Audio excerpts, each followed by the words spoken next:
Just a warning, this video will contain spoilers for pretty much all of Bunny Girl Senpai. The air surrounding Bunny Girl Senpai is a contemplative one. It feels like a fog, or a slightly cold, slightly windy day, enough to take note of the cold wind, but not enough to put on more than long sleeves or a jacket. Issues of social integration and self-esteem are drawn through the characters that Sakta encounters in the show, and repeatedly, he is able to locate the solution for how they can improve or get past their own mental hang-ups, and then the syndrome. Repeatedly, there is also this sort of underwhelming suspense over the idea that the problem could be unfixable, or that Sakata could fail, and even in the first arc, you see him almost be too late to return Mai's presence to the world. But as one would suspect, he time and time again succeeds. So, what happens then when the problem presented has a solution that instead of being a pure net benefit, has to be a trade-off? A less common thing seen done in shows is to show the protagonist fail, and fail in a way that their failure cannot be fixed moving forward. Even more rarely, we see the protagonist succeed, but then have some sort of harsh truth revealed to them in their victory. While foreshadowed with a brief moment in episode 12, like all of the other moments like this, I assume that it was just that. Nothing of real urgency to take regard in. She may lose her current memories if the old ones come back. Well, that's fine. He'll probably figure out a way to properly do it in the end, even if she does forget. But no, she's gone. Even after reading the diary, she gets knowledge of her past life over the last 2 years, but she does not have memory of it. She respects and realizes what her brother did, but she does not feel it. Which strikes home to the most meaningful part of the 13th episode for myself. His realization that the sister he grew to love and raise for 2 years is gone. And in her place is somebody that is only a distant memory in his own mind. There are a number of losses one could feel over this hypothetical situation. For one, that of progress. He worked to try and protect, keep happy, and grow stronger his younger sister over 2 years worth of time. He re-taught her most everything, all the way down to her name. And what was left? His memory of it, and of her. Moments like the zoo visit, and the time that they spent in the house, careless banter, small talk, all of that only exists in his head now, because she doesn't remember it, and there's almost no record to see that it happened in the first place.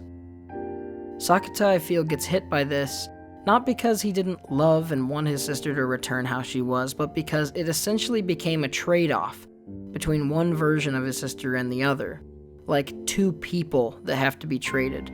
One dies when the other is there. While the show's doctors think it could be something like dissociative identity disorder, also known more colloquially as multiple personality disorder, this is portrayed in the context of the show as something that is not going on. Puberty syndrome is causing the issue. So it isn't like the Kaede he knew just went back into the mind and could come out again.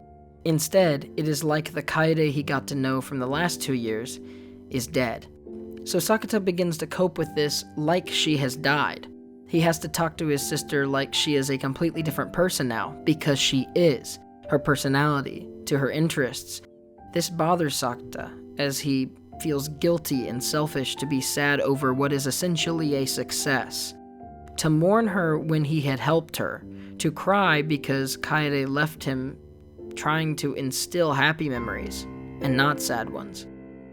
But the words of Shoko are perhaps the most important in this episode, and can be applied in a number of contexts.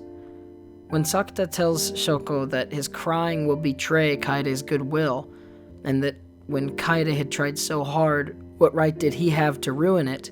It echoes a lot of what people face when dealing with different types of grief.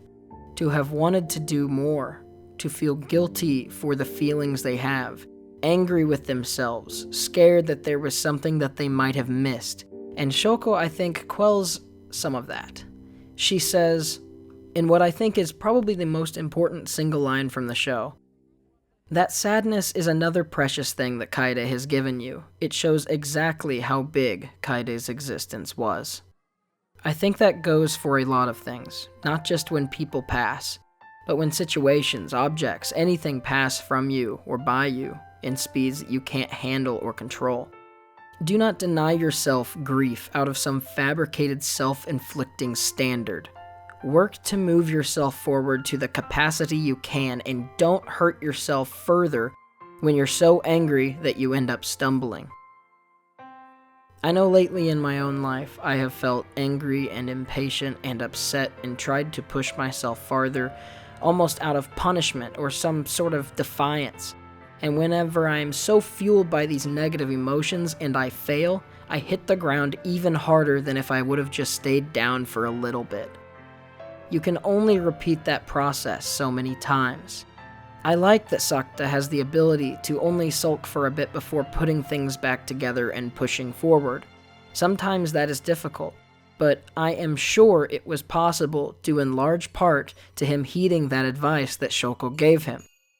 If you feel horrible, let it out, and move, acknowledge it, stay how long you need to and not a moment longer, and then get up. I can only imagine what the movie will cover, but I am looking forward to it immensely. I did find this last episode's pacing to be a bit jarring, but I think that also may have been somewhat intentional, with the extreme mood shifts that Sakata is being jerked between throughout the episode. I hope your 2019 is looking up. I would like to give a special thank you to The Single Way Out, as well as the rest of my patrons for continuing to support and make my dream of doing this full-time a better possibility. And I will see you all next week.